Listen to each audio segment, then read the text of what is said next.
আজকের এই পরিবারে আসতে পেরে আমরা আনন্দিত। আমি পরিবারে যে প্রার্থনা সভার আয়োজন করা হয়েছে তার জন্য ঈশ্বরকে প্রথমত ধন্যবাদ। যাতে পরিবারের লোকদেরকে, এই সভা হলো স্মরণ সভা, আমরা স্মরণ সভায় এসেছি। আর আমরা যখন গান, প্রার্থনা, আরাধনা আমরা করছি, আমরা এই পরিবারের সঙ্গে একসঙ্গে মিলিত হয়ে ওই ঈশ্বরকে ডাকছি, ঈশ্বরকে ধন্যবাদ দিচ্ছি। তিনি যা কিছু আমাদের জীবনে করেছেন এবং তিনি যা কিছু আমাদের জীবনে ভবিষ্যতে করবেন। হালেলুয়া। বাইবেল এই কথা বলে, ঈশ্বরের পরিকল্পনা মানুষের পরিকল্পনার অনেক উপরে। আমরা অনেক সময় মেনে নিতে পারি না, কিন্তু যখন আমাদের জীবনে হয় তখন আমরা অনুভব করি, আমরা জানতে পারি যে হ্যাঁ, ঈশ্বরের পরিকল্পনা সর্বশ্রেষ্ঠ পরিকল্পনা। ঈশ্বরের ইচ্ছার উপরে মানুষের ইচ্ছা নয়, মানুষের ইচ্ছার উপরে ঈশ্বরের ইচ্ছা। আমরা যা চাই তা নয়, ঈশ্বর যা চান সেটাই সব থেকে বড় বিষয়। আমাদেরকে জানতে হবে ঈশ্বরের ইচ্ছা কি আমাদের জীবনে। যদি ঈশ্বরের ইচ্ছাকে আমরা আমাদের জীবনে না জানি, তাহলে আমি এদিক ওদিক দৌড়াবো, কখনো স্থির থাকতে পারবো না। আমার জীবনের লক্ষ্য স্থির হবে না। আমি কি করছি আমি নিজেই জানবো না। কেনই পৃথিবীতে আছি সেটা একটা বড় কোশ্চেন মার্ক হয়ে থাকবে, একটা প্রশ্ন হয়ে থাকবে আমাদের কাছে। যখন ঈশ্বরের বাক্য আপনি পড়বেন, প্রার্থনায় থাকবেন, প্রভুর কাছে বসবেন, হাঁটু কাটবেন, প্রভুর কাছে প্রার্থনা করবেন, আপনার সৃষ্টিকর্তাকে স্মরণ করবেন, ঈশ্বর তার পরিকল্পনাকে আপনাদের জন্য জানাবেন। জিরোমিয়া 29:11 সেখানে ঈশ্বর বলছেন যে আমার তোমাদের জন্য এক পরিকল্পনা আমি করিয়াছি, সংকল্প করিয়াছি, পরিকল্পনা। আর সেই সংকল্প বা পরিকল্পনা ধ্বংসের জন্য নয়, অমঙ্গলের জন্য নয়, কিন্তু মঙ্গলের জন্য, যেন একটা ভবিষ্যৎ লাভ করতে পারো। আমাদের জীবনে অনেক ঘটনা ঘটে, কিন্তু যখন ঘটে যায় আর আমরা বসে চিন্তা করি, আমরা আবিষ্কার করি যা কিছু আমাদের জীবনে হয়, যারা ঈশ্বরকে বিশ্বাস করে সমস্ত কিছু মঙ্গলের জন্য হয়। এটা চিরন্তন সত্য, ইটারনাল ট্রুথ। আর এই চিরন্তন সত্যকে কখনো খণ্ডন করা যায় না, কখনো বদলানো যায় না। ঈশ্বর যা কিছু করেন আমাদের জীবনে, আপনার জীবনে, আমার জীবনে, সবকিছু মঙ্গলের জন্য এবং ভালোর জন্য করে। যখন হয় আমরা বুঝতে পারি না, কিন্তু যখন কিছু দিন অতিবাহিত আমরা বুঝতে পারি, ও এটাই ঈশ্বরের পরিকল্পনা ছিল আমার জীবনের জন্য, এটাই হয়তো ঈশ্বরের পরিকল্পনা আমার পরিবারের জন্য। যখন আমরা সেই জায়গা পর্যন্ত পৌঁছাই আর বুঝতে পারি, আমাদের আনন্দের সীমা থাকে না। আমরা আবিষ্কার করি আমাদের ঈশ্বরের উপস্থিতিকে, তার পরিকল্পনাকে আমরা বুঝতে পারি ঈশ্বর আমার জীবনের মধ্য দিয়ে কি চান। তাই আজকে আমাদেরকে জানতে হবে যে ঈশ্বর কি চান আমাদের জীবনে। আর যে বিষয়টা আমি বলতে চাই সেটা খ্রিস্টীয় ভাই বোনদের জন্য এবং প্রত্যেকের জন্য, যারা বিভিন্ন জায়গা থেকে আমরা এখানে আছি, প্রত্যেকের জন্য। সেটা হলো প্রভু যীশু খ্রিস্টের চরণ চিহ্ন ধরে, তার পদচিহ্ন ধরে। আমি যে বিষয়টা বলতে চাই তার ছোট্ট টপিক হচ্ছে, টাইটেল হচ্ছে তার পদচিহ্ন ধরে। ফুট স্টেপ, পদচিহ্ন। যখন আমরা মাটির উপর দিয়ে হেঁটে যাই, বালির উপর দিয়ে হেঁটে যাই, আমাদের পায়ের ছাপ পড়ে। সাপোজ উদাহরণ, প্রভু যীশু হেঁটে গেছেন আর তার পায়ের ছাপ পড়ে গেছে, আর যীশু বলছেন তোমরা আমার পিছনে এসো। আমাকে সেই পায়ের ছাপের উপর দিয়ে যেতে হবে, কারণ যদি প্রভুর পায়ের ছাপের উপর দিয়ে আমি যাই, তার পদচিহ্ন ধরে যাই, আমি সঠিক জায়গায় পৌঁছাবো। শুধু সঠিক জায়গা নয়, আমি প্রকৃত ঈশ্বরের সন্তান। হালেলুয়া। আজকের ঈশ্বর চান যেন আমরা তার প্রকৃত সন্তান হয়ে উঠি, আমরা যেন প্রকৃত বিশ্বাসী হয়ে উঠি। শুধু খ্রিস্টান নয়, বিশ্বাসী। আমরা যেন বিশ্বাসী হই, বিশ্বাসী যারা সর্বশক্তিমান ঈশ্বরকে বিশ্বাস করে, যারা প্রভু যীশু খ্রিস্টকে, তার মৃত্যুকে, পুনরুত্থানকে এবং তার পুনরাগমনকে যারা বিশ্বাস করে, তারাই প্রভু যীশু খ্রিস্টের শিষ্য। প্রভু যখন 12 জন শিষ্যকে ডাকে, তখন তিনি বলছেন, পিতর, যাকব, যখন তোমরা আমার পিছনে এসো, তোমরা আমার পশ্চাতে এসো বা আমার পিছনে এসো। কেন প্রভু তাদেরকে ডাকছেন? প্রভু তাদেরকে ডাকছেন তার শিষ্য করার জন্য। তার মানে প্রভু যেমন চলতেন, শিষ্যরা যেন তেমন চলে। এই পৃথিবীর বুকে সর্বশ্রেষ্ঠ পথ, এই পৃথিবীর বুকে সর্বশ্রেষ্ঠ উদাহরণ প্রভু যীশু খ্রিস্ট রেখে দিয়ে গেছে না, তার পথ দেখানো পথ সর্বশ্রেষ্ঠ পথ। আর দ্বিতীয় কোনো পথ নেই যে পথ আমরা অনুকরণ করতে পারি, অনুসরণ করতে পারি। একমাত্র পথ যীশু খ্রিস্টের পথ। হালেলুয়া। আর সেই পথকে আমি বেছে নিয়েছি আজ থেকে 11-12 বছর আগে আমার জীবনে, আর আমি সেই পথেই চলার চেষ্টা করছি। আমি বিশ্বাস করি আমি আমার প্রভুর পথে আছি, তাই আমি কখনো পরাজিত হব না। যিশু আমাকে বিজয় দেবেন। হালেলুয়া। পরিস্থিতি যতই কঠিন আসুক না কেন, সমস্যা যতই বড় হোক না কেন, যারা যিশুতে বিশ্বাস করে তারা উদ্ধার দেখতে পাবে। হালেলুয়া। আপনি উদ্ধার দেখতে পাবেন ঈশ্বরে। শুধু উদ্ধার নয়, আপনি যখন প্রভুর চরণ চিহ্ন ধরে এগোবেন না, আপনি আপনার জীবনে ঈশ্বরের আনন্দকে আবিষ্কার করবেন, যে আনন্দ কখনো শেষ হয় না। হালেলুয়া। তাই তার চরণ চিহ্ন ধরে। একটা সুন্দর বই আছে বাংলায় লেখা একটা বই রয়েছে বাইবেলের উপরে ভিত্তি করে, সেটা হলো চরণ চিহ্ন ধরে। খুব সুন্দর একটা বই। সেখানে ব্যাখ্যা করা হয়েছে কিভাবে একটা লোক প্রভুর চরণ চিহ্ন ধরে সে একটা আনন্দের জায়গায় পৌঁছে যায়। একটা বই রয়েছে, আরেকটা বই রয়েছে, সেটা হচ্ছে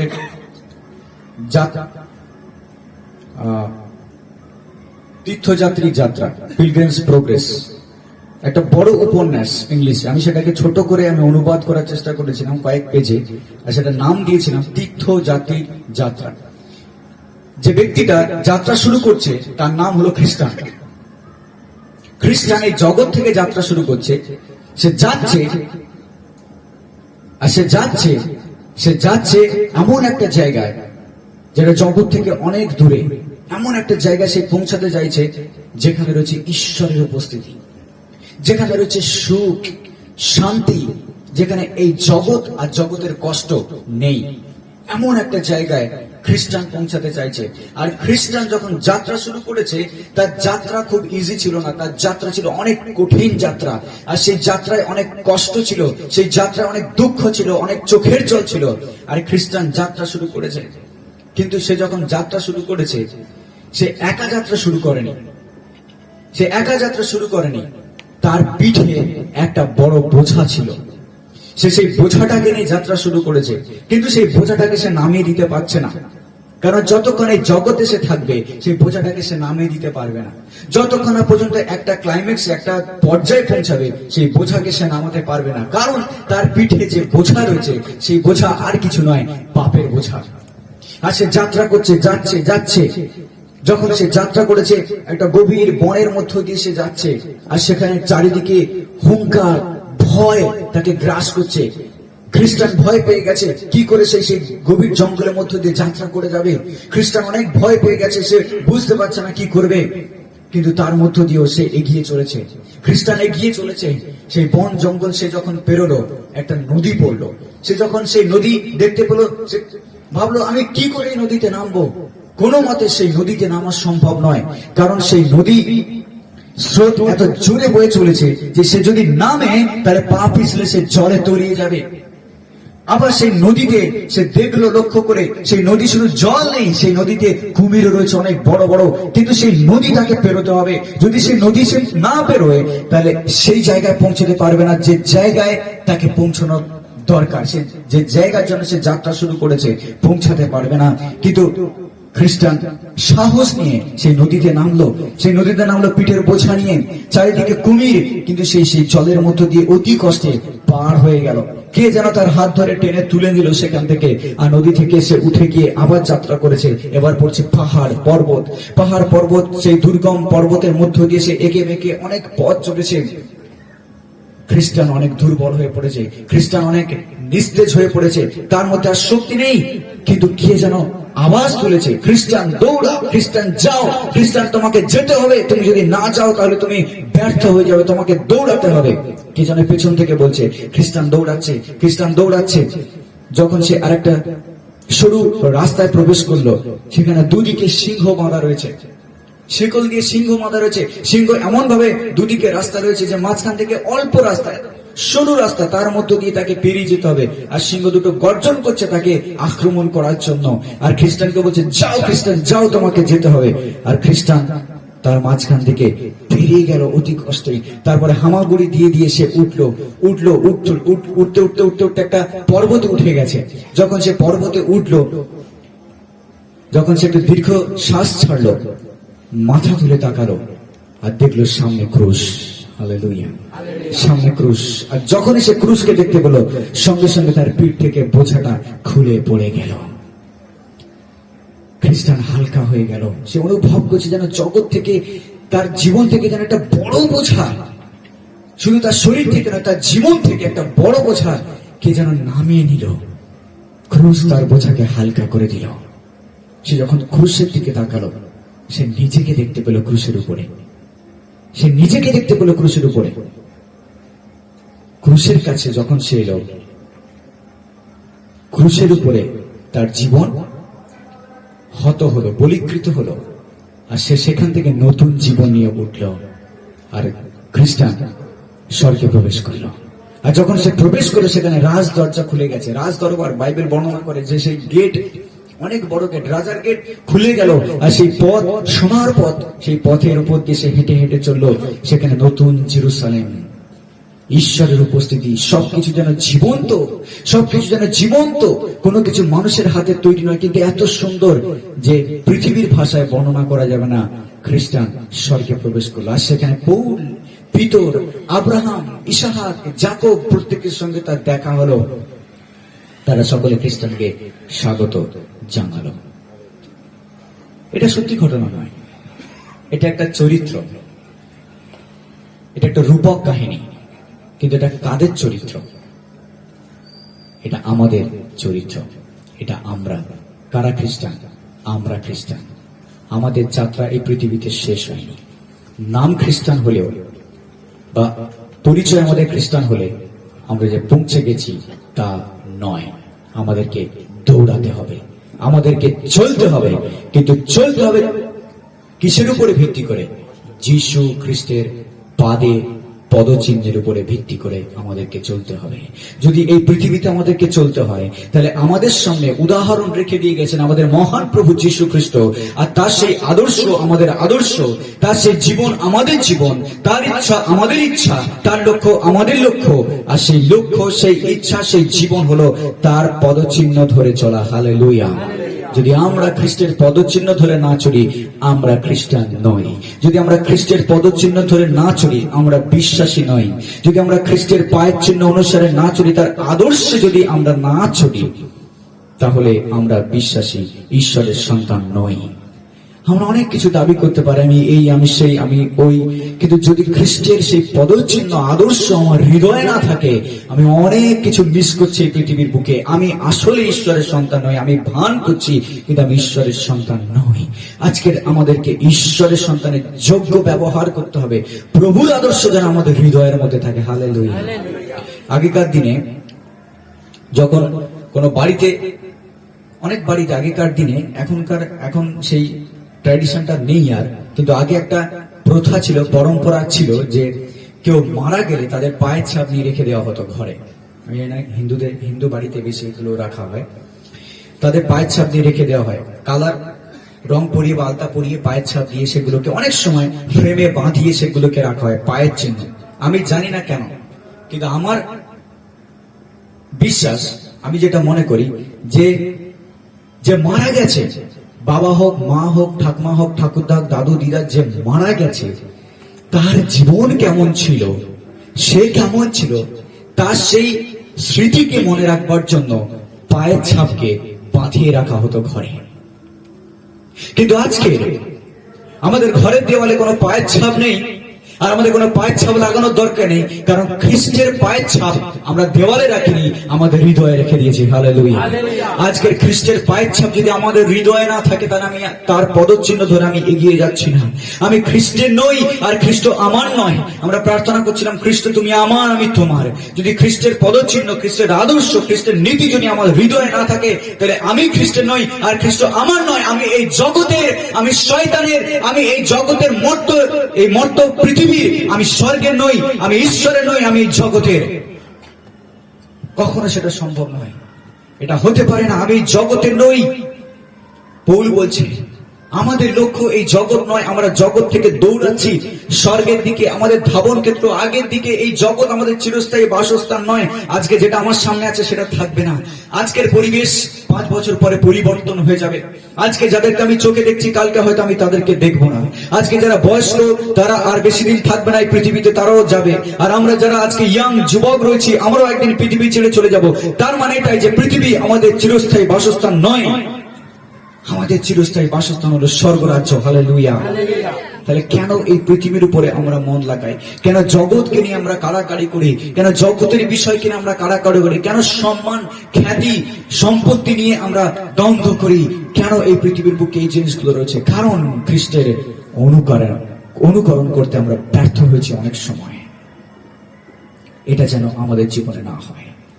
আজকে টাকা পয়সা, ধন দৌলত আমাকে শান্তি দেবে না। আজকের অনেক বড় অট্টালিকা আমাকে শান্তি দেবে না। আজকে যদি আমি অনেক খ্যাতি লাভ করি, আমি একটা বড় সেলিব্রিটি হয়ে যাই বা অনেক বড় আইকন হয়ে যাই, যদি আমার জীবনে অনেক টাকা পয়সা আসে, অনেক যশ আসে, অনেক খ্যাতি আসে, তবুও আমি শান্তি পাবো না। কারণ এটা প্রমাণিত, অনেকে যারা অনেক উঁচু পর্যন্ত পৌঁছেছিল তারা জীবনে শান্তি পায়নি, তাই তারা শেষ পথ হিসেবে সুইসাইড করেছে। অনেকে অনেক উন্নতি করেছে কিন্তু তারা জীবনকে শেষ করে দিয়েছে। এত উন্নতি করার পরে জীবন শেষ করে দিয়েছে। আপনি নিউজ পেপারে হয়তো দেখেছি, খবরের কাগজে আমরা দেখি, খবরের কাগজ, টিভি চ্যানেলে খুললে কোন চাষি যদি আত্মহত্যা করে, তার ছবি দেখিয়ে বলা হয় না এই চাষিটা আত্মহত্যা করেছে, কখনো বলা হয় না। বা এই চাষিটা এই হয়েছে ওই হয়েছে, বা যাই হোক, সাধারণ মানুষ মরলে তাদের খবর সংবাদে আসে না। কিন্তু যখন কোন সেলিব্রিটি মরে, তাদের খবর নিয়ে লোকে মাতামাতি করে। এমনকি সিআইডি তদন্ত এখনো চলতে থাকছে, কিছু কিছু কেস আমরা জানি। তার মানে কি, এই জগৎ এমন একটা জায়গা যেখানে মানুষ শান্তি খুঁজে পাওয়ার চেষ্টা করেছে, কিন্তু শান্তির বদলে তারা দুঃখকে পেয়েছে। এই জগৎ আমাদেরকে যে শান্তি দেয়, সেই শান্তি আমাদের জন্য নয়, সেই শান্তি ক্ষণস্থায়ী, সেই শান্তি চিরস্থায়ী নয়। সেই শান্তি আমাকে 2 দিনের শান্তি দেবে, 3 দিন, 1 দিন, 1 সপ্তাহ, 1 মাস, কিন্তু তারপরে যে হতাশা নেমে আসবে, সেই হতাশা থেকে বের হওয়া আমার পক্ষে অসম্ভব হয়ে পড়বে। তাই যিশু বলছে, জগৎ যেভাবে তোমাদেরকে শান্তি দেয়, আমি তোমাদেরকে সেই শান্তি দিই না। আমি যে শান্তি দিই, সেই শান্তি জগৎ তোমাদেরকে দেয় না। হালেলুয়া। যে শান্তি প্রভু যিশু দেন, সেই শান্তি জগৎ থেকে নয়। যে শান্তি প্রভু যিশু দেন, সেই শান্তি ওপর থেকে, স্বর্গ থেকে। আর যা স্বর্গ থেকে, যা চিরস্থায়ী। হালেলুয়া। যা স্বর্গ থেকে, তা চিরস্থায়ী। তাই আমরা যেন সেই শান্তির জন্য সবসময় অন্বেষণ করতে থাকি।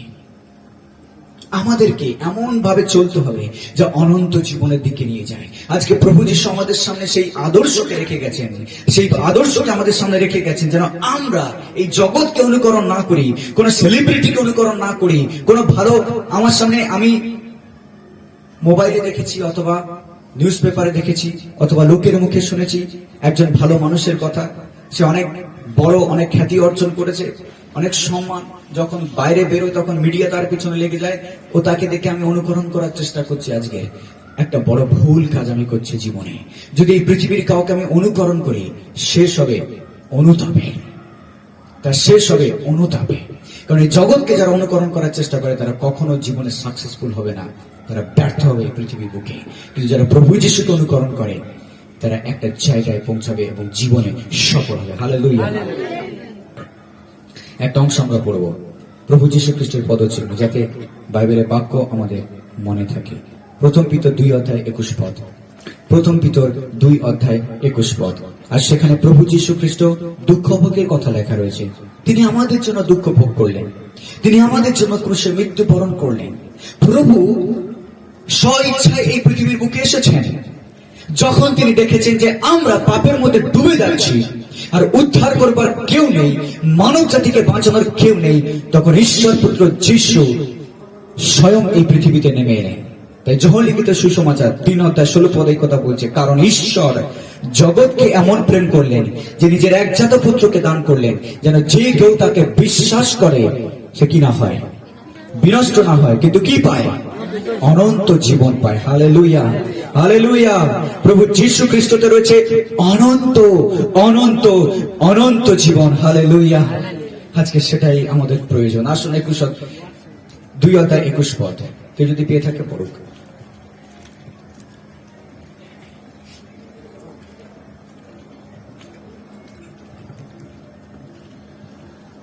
প্রথম পিতর 2:21 আর 21 পদে এইরূপ লেখা আছে, তাহার মুখে কোনো ছলও পাওয়া যায় নাই। তিনি নিন্দিত হইলেন, প্রতিনিন্দিত,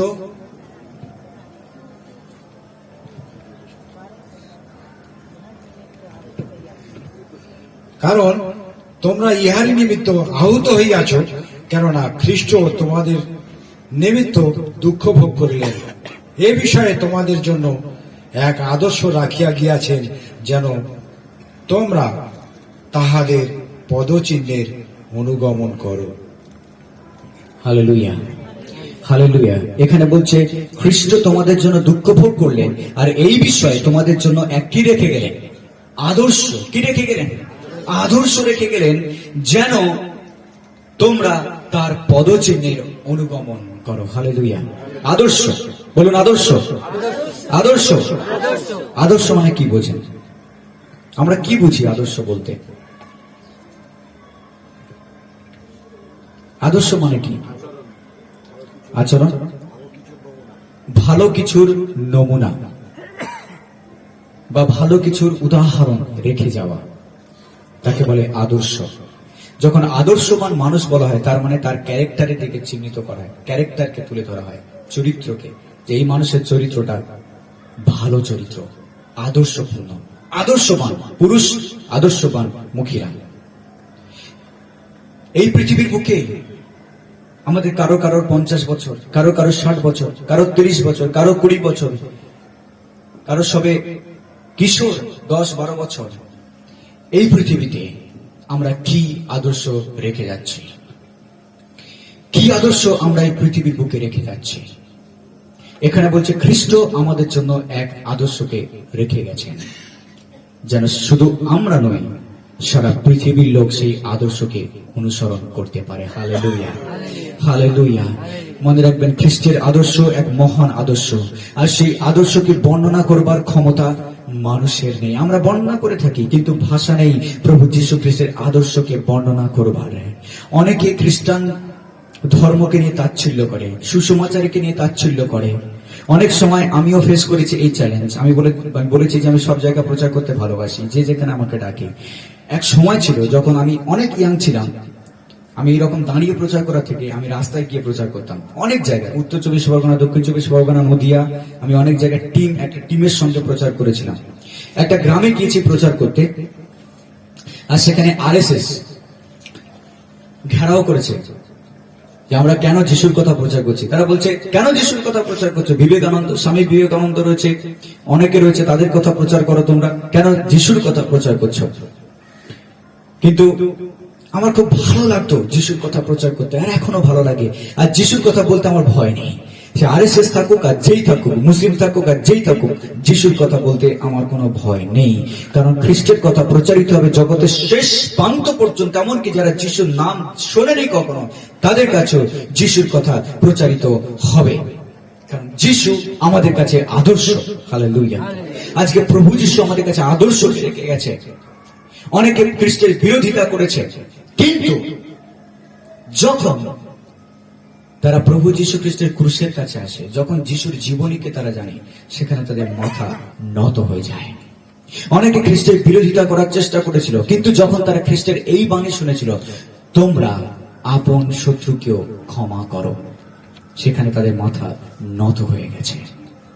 প্রভু যীশু বলছে, আমি বলছি তোমরা তোমার শত্রুদেরকে প্রেম করো। জগতে কেউ কখনো এই কথা বলেনি। অনেক মহাপুরুষ, অনেক ঋষি মুনি এসেছে, কিন্তু কেউ কখনো বলেনি তোমরা তোমাদের শত্রুকেও প্রেম করো। স্বর্গ এই কথা বলে, জগৎ কখনো এই কথা বলে না, কিন্তু স্বর্গ এই কথা বলে, তোমরা তোমাদের শত্রুকেও প্রেম করো। হালেলুয়া। আর যখন সেই বাক্যের সামনে আমরা আসি, আমাদের মাথা নত হয়ে যায়। সত্যি প্রভু, আমরা অত শত্রু ছিলাম তোমার। আমরা কজন ঈশ্বরের মিত্র ছিলাম? বাই নেচার, স্বভাবে আমরা ঈশ্বরকে অপমান করেছি, আমাদের চরিত্রে ঈশ্বরকে আমরা অপমান করেছি, আমাদের কথায় ঈশ্বরকে আমরা অসন্তুষ্ট করেছি, আমাদের ব্যবহারে আমরা ঈশ্বরকে দুঃখ দিয়েছি। কতবার আমরা ঈশ্বরের বিরুদ্ধে পাপ করেছি, তার আমরা কি করে ঈশ্বরের বন্ধু? আমরা শত্রু ছিলাম ঈশ্বরের। কিন্তু প্রভু তার মহান অনুগ্রহে আমাদেরকে ক্ষমা করে দিয়েছেন। এটাই তার আদর্শ। এমনকি স্বয়ং মহাত্মা গান্ধী, তিনি খ্রিস্টান ছিলেন না, কিন্তু অহিংস অসহযোগ আন্দোলন শুরু করেছিলেন প্রভু যীশু খ্রিস্টের এই বাণীকে ধরে, তোমার শত্রুকেও প্রেম করো। Hallelujah, hallelujah, hallelujah. আপনি জানেন কেন আমাদের দেশে স্বাধীনতা এসেছে? আমাদের দেশের স্বাধীনতা এসেছে অহিংস অসহযোগ আন্দোলনের মধ্য দিয়ে। যখন ব্রিটিশরা দেখেছিল যে ভারতীয়রা তারা হিংসার বদলে ভালোবাসা দিয়ে যুদ্ধ করছে, তখন ব্রিটিশরা তাদের কাছে মাথা নত করেছিল আর দেশ ছেড়ে চলে গেছিল। যদি অস্ত্র নিয়ে তাদের সামনে দাঁড়ানো হতো, তাহলে তারা সমস্ত ভারতবাসীদেরকে শেষ করে দিতে পারত। কিন্তু যখন খ্রিস্টের আদর্শকে তুলে ধরা হয়, তখন তারা সেখানে মাথা নত করে। হালেলুয়া। আজকে সারা জগৎ খ্রিস্টের কাছে মাথা নত করবে যখন খ্রিস্টের আদর্শকে তুলে ধরা হবে। কিন্তু কারা সেই আদর্শকে দেখাবে? খ্রিস্ট আমাদের জন্য আদর্শকে দেখিয়ে গেছেন। আজকে এই জগতের বুকে আমি হয়তো আর 1 বছর বাঁচবো, হয়তো 5 বছর বাঁচবো, হয়তো 10 বছর বাঁচবো। ঈশ্বর আমার জীবনকে যতটা দিন নির্ধারণ করে রেখেছেন, তার থেকে বেশি আমি থাকতে পারবো না এই জগতে। ঈশ্বর আমার আয়ুকে যতটা রেখেছেন ততদিন পর্যন্ত। কিন্তু প্রশ্ন এটাই, এই জগতের বুকে আমি কি আদর্শ রেখে যাচ্ছি? আমি কি আদর্শ রেখে যাচ্ছি আমার পরিবারের কাছে? আমি কি আদর্শ রেখে যাচ্ছি আমার ছেলের কাছে, আমার মেয়ের কাছে, আমার নাতি নাতনিদের কাছে? আমি কি আদর্শ তুলে ধরছি? আজকে যখন তারা বড় হচ্ছে, তারা বাইরের লোকদেরকে দেখে শেখার থেকে বাড়ির লোকদেরকে দেখে আগে শিখবে। আমি কি আদর্শ তাদের কাছে তুলে ধরছি? প্রিয় বিশ্বাসের আমি বলি, আমাদের জীবন, আমি গোপনে যেটা করি সেটাই প্রকৃত আমাদের জীবন। যদি গোপন আমি পাপ করছি, সেটাই আমার জীবন। যদি গোপন আমি মানুষকে ঠকাচ্ছি, সেটাই আমার জীবন। যদি আমি কাউকে অভিশাপ দিচ্ছি, সেটাই আমার জীবন। যদি আমি কাউকে আঘাত করছি, সেটাই আমার জীবন। অনেক চোখ আমাকে দেখতে পাচ্ছে না, কিন্তু স্বয়ং ঈশ্বর আমাকে দেখছেন। হালেলুয়া। আর আমার যে চরিত্র, আমার যে আদর্শ, জগৎ সেটা একদিন জানতে পারবে, কেউ কখনো লুকিয়ে রাখতে পারবে না। হালেলুয়া। কি আদর্শকে আমি রেখে যাচ্ছি? এই পৃথিবী থেকে আমরা সকলে বিদায় নেব, কিন্তু খ্রিস্টান হিসেবে আমরা কি আদর্শকে রেখে যাচ্ছি? যখন ঈশ্বরের সামনে আমরা দাঁড়াবো, আমরা কি বিশ্বাস করি যে ঈশ্বর আমাদেরকে বিচার করবেন? আমি জানি না আমরা বিশ্বাস করি কিনা। বাইবেল এই কথা বলে, স্বর্গের থেকে বেশি নরকের কথা বলা আছে বাইবেলে। স্বর্গের থেকে বেশি নরকের কথা বলা আছে বাইবেলে, কারণ নরকের ডেঞ্জার সম্পর্কে যিশু সাবধান করতে চান মানুষকে, পবিত্রতা সাবধান করতে চান মানুষকে। আমাদের প্রত্যেককে একদিন বিচার আসনের সামনে দাঁড়াতে হবে। ইব্রু পুস্তকে লেখা রয়েছে, ইব্রিয়তে 10 ইব্রিয়তে লেখা রয়েছে যে মানুষের জন্য একবার মৃত্যু, কিন্তু তারপরে কি নিরূপিত আছে? মানুষের জন্য একবার মৃত্যু, কিন্তু তারপরে কি রয়েছে? বিচার রয়েছে। আমাদের প্রত্যেককে বিচার করা হবে। আমি কি আদর্শকে এই জগতের কাছে রেখে যাচ্ছি? কোন পথে আমি চলছি? ঈশ্বর সমস্ত কিছুকে টেনে নিয়ে বিচারে নিয়ে আসবেন আমাদেরকে। তিনি সমস্তকে পাই টু পাই হিসাব করবেন। আমরা আমাদের হিসাব না চুকিয়ে যেতে পারবো না। হালেলুয়া। আমাদের ঈশ্বর ন্যায় বিচারক, কিন্তু তার থেকেও বেশি তিনি ক্ষমাদানকারী। হালেলুয়া। আজকে আমরা আনন্দ করি প্রভুতে, কারণ তিনি ক্ষমাদানকারী। যখন আমি এসেছিলাম প্রভুর কাছে আমার পাপ নিয়ে, প্রভু আমাকে বলেছে আমি তোমাকে ধার্মিক করলাম। আমি যখন এসেছিলাম প্রভুর কাছে আমার জীবনের সমস্ত বোঝাকে নিয়ে, আমার জীবনের সমস্ত অভিশাপকে নিয়ে, প্রভু বলছেন আমি তোমাকে ক্ষমা করলাম, তুমি যাও, তুমি ফ্রি। যখন আমি এসেছিলাম আমার প্রভুর কাছে সমস্ত ব্যথা নিয়ে, প্রভু আমাকে বলেন আমি যাই, আমি তোমাকে ক্ষমা করছি, তুমি যাও আর পাপ করো না। যখন প্রভুর কাছে সুস্থ হতে এসেছিল প্রভু কি বলেছেন? যখন প্রভুর কাছে সুস্থ হতে এসেছিল প্রভু কি বলছেন? প্রভু বলছেন যাও, তোমার পাপ ক্ষমা করা হলো, আর পাপ করো না। হালেলুয়া।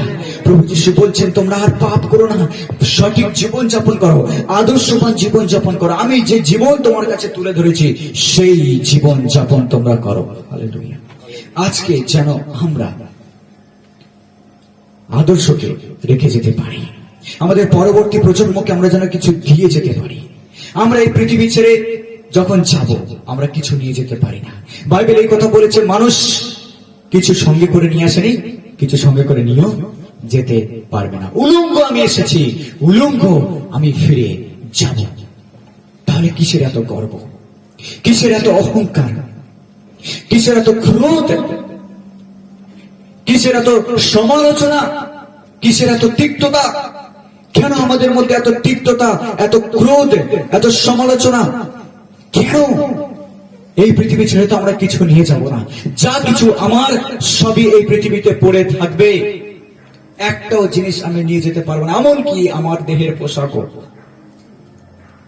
যখন আমি যাব এই পৃথিবী ছেড়ে, আমি কিছু তো নিয়ে যাবো না এই জগতে, কিন্তু একটা জিনিস আমি নিয়ে যাব, সেটা হলো আদর্শকে। হালেলুয়া। চরিত্রকে আমি নিয়ে যাব। যখন আমি ঈশ্বরের সামনে দাঁড়াবো, আমি এখানে যেমন বেঁচে আছি, আমাকে ঠিক সেরকমই সেখানে দেখা যাবে। হালেলুয়া। যদি আমি পৃথিবীতে চোর হই, তাহলে ঈশ্বরের সামনে চোর হয়ে দাঁড়াবো। যদি এই পৃথিবীতে আমি যদি মার্ডারার হই, তাহলে আমি সেখানে হত্যাকারী হয়ে দাঁড়িয়ে থাকবো। যদি এই পৃথিবীতে আমি কাউকে ক্ষতি করে থাকি, তাহলে সেখানে সেটা প্রকাশ পাবে আমি সেই। যদি এই পৃথিবীতে আমি কাউকে ঠকিয়ে থাকি, তাহলে আমি সেখানে ঠকবাজ হয়ে ঈশ্বরের সামনে দাঁড়াবো। যদি পৃথিবীতে আমি গোপন পাপ কন্টিনিউ করে থাকি, তাহলে আমি সেখানে গোপন পাপী হয়ে ঈশ্বরের সামনে দাঁড়াবো, আর ঈশ্বর সেই ধরেই আমাদেরকে বিচার করবেন। তাহলে এই পৃথিবীতে আমাকে কেমন করে চলা দরকার প্রিয় বিশ্বাসীরা? খ্রিস্টের পদচিহ্ন অনুসরণ করে। হালেলুয়া। আজকাল হয়তো আমাদের জীবনে অনেক কষ্ট আসতে পারে। ওই যিশুর পথ কষ্টের পথ, যিশুর পথ অনেক কষ্টের পথ। আমাদের জীবনে কষ্ট আসবে, দুঃখ আসবে, ব্যথা আসবে, আমাদের জীবনে অনেক ভগ্নতা আসবে, চূর্ণতা আসবে, কিন্তু প্রভু যিশু সেখান থেকে আমাদেরকে তুলবেন। হালেলুয়া। খ্রিস্টের জীবন এই পৃথিবীতে ইজি ছিল না। তিনি অনেক কষ্টের জীবন যাপন করেছেন। তিনি সারাদিন কাজ করতেন, কিন্তু রাতে তিনি প্রার্থনা করতেন। খ্রিস্টের পথ জীবন এতে এই পৃথিবীতে অনেক ইজি ছিল না। বাইবেল বলে তিনি 100% মানুষ, 100% ঈশ্বর। তিনি মানুষ হয়ে এই পৃথিবীতে ক্ষুধিত হয়েছিলেন, তিনি মানুষ হয়ে এই পৃথিবীতে দুঃখিত হয়েছিলেন, তিনি মানুষ হয়ে এই পৃথিবীতে কষ্ট সহ্য করেছিলেন, চোখের জল ফেলেছিলেন, এমনকি হয়তো শারীরিক রোগও তার মধ্যে ছিল, কারণ তিনি মানুষ ছিলেন 100%। কিন্তু সেই মানুষ হয়ে তিনি দেখাতে চেয়েছেন যে আমাদেরকে কেমন করে চলা দরকার। যখন আমরা দুঃখের মধ্যে পড়ি, যখন আমরা কষ্টের মধ্যে পড়ি, যখন আমরা রোগের মধ্যে পড়ি, যখন আমাদের প্রিয়জন বিদায় নেয়, তখনও কেমন করে আমাদেরকে ধৈর্য ধরে ঈশ্বরের পথে চলতে হবে, সেটাই প্রভু যীশু খ্রিস্ট আমাদেরকে শিখিয়ে গেছেন, আর সেটাই আজকের আমাদের কাছে আদর্শ। হালেলুয়া। হালেলুয়া। আজকে হয়তো আপনি প্রশ্ন করবেন, কেন এই সভায়, স্মরণ সভায় আমরা এইসব আলোচনা করছি? এটা আশ্চর্যের, হয়তো আশ্চর্যের, কিন্তু এটাও আশ্চর্যের যদি স্মরণ সভায় আমরা জীবিতদেরকে নিয়ে না আলোচনা করি। যারা বেঁচে আছি আমরা তাদেরকে নিয়ে যদি আলোচনা না করি, এটাও আশ্চর্যের, কারণ একদিন আমাদের জীবনেও মৃত্যু আসবে। হালেলুয়া। আর আমাদেরকে তৈরি হতে হবে, আমাদেরকে তৈরি হতে হবে। যখন যিশুর সামনে আমি দাঁড়াই, আমি বলতে পারি, প্রভু আমি তোমাকে ভালোবেসেছিলাম, প্রভু আমি তোমার পথে চলেছিলাম, প্রভু আমি ক্ষমা করেছিলাম, প্রভু আমি লোককে উপকার করেছিলাম, ক্ষতি করিনি, প্রভু আমি সাহায্য করেছিলাম, আমি ছিনিয়ে নিইনি, প্রভু আমি দরিদ্রদেরকে পড়িয়েছিলাম, আমি কেড়ে নিইনি, কারণ আমি তুমি যে আদর্শ দেখিয়েছো সেই আদর্শ ধরেই এই পৃথিবীর বুকে আমি চলেছিলাম। প্রভু গো, আমরা বলতে পারবো ঈশ্বরের সামনে। হালেলুয়া। আজকে যেন আমাদের মধ্যে সেই আদর্শ, প্রভু যীশু খ্রিস্টের আদর্শকে যেন আমরা দেখাতে পারি। হালেলুয়া। হালেলুয়া। খ্রিস্ট আমাদের জন্য আদর্শকে রেখে দিয়ে গেছেন। আমাদের পিতৃপুরুষরা যারা মারা গেছে, তারা আমাদের কাছে অনেক আদর্শকে রেখে দিয়ে গেছেন। চিন্তা করো, আমি যখন চিন্তা করি কি আদর্শ আমার ঠাকুরদা, আমার দাদু, আমার পিতৃপুরুষরা কি আদর্শ রেখে দিয়ে গেছেন, আমি মনে করি তারা ধার্মিক ছিল। তারা ঈশ্বরকে হয়তো পুরোপুরি রূপে হয়তো ঈশ্বরকে চিনত না, পুরোপুরি ঈশ্বরের বাক্যকে তারা জানতো না, কিন্তু তাদের হৃদয়ে ভক্তি ছিল ঈশ্বরের প্রতি। তারা সৎ জীবন যাপন করেছিল, তারা প্রার্থনা করেছিল আমাদের জন্য, আর আমি বিশ্বাস করি আমি তাদের প্রার্থনার ফল। আর আমি আজকে ঈশ্বরের বাক্য প্রচার করতে পারছি, কারণ আমার পিতৃপুরুষরা আমার জন্য প্রার্থনা, তারা আমার সামনে একটা লেগাসি, যাকে বলে আদর্শ, আমার সামনে রেখে দিয়ে গেছে। হালেলুয়া।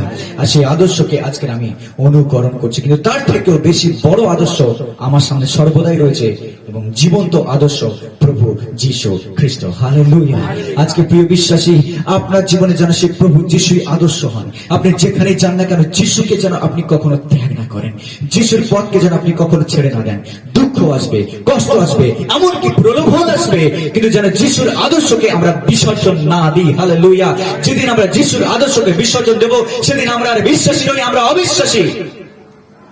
এই পৃথিবীতে অনেক অবিশ্বাসী রয়েছে, বাইরের জগতের লোকরা অবিশ্বাসী, যারা সত্য ঈশ্বরকে নয়, কিন্তু মাটির পুতুলকে নিয়ে যারা আনন্দ করছে,